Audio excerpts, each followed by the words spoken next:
Baigėsi PP Ultimate, Hebra, šypsenos veiduose, podiumas 2–3 vieta. CF Moto Thunder Racing Team komandai kažkas nerealaus, emocijų daug, nervų karas kiekvieną dieną, kovojame, tai atkovojame. Portugalijos ralis ypatingas tuom, kad mes čia gavome visko. Ir žvyro, ir smėlio, ir kalnų, ir purvo. Turite net nežinai, kam ruoštis, kiek padangų slėgyje nustatyti, nes per visą dieną pasikeis danga tiek daug kartų, kad net nespėjai sureaguoti. Kas 20-30 km viskas keičiasi.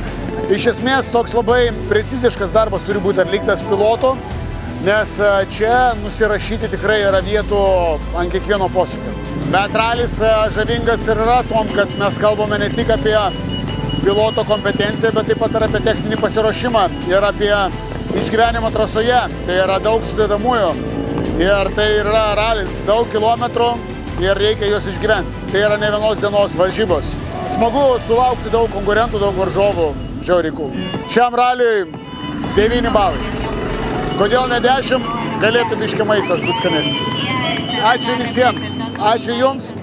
Sekite mus, mes neužilgo grįšime iš Graikijos.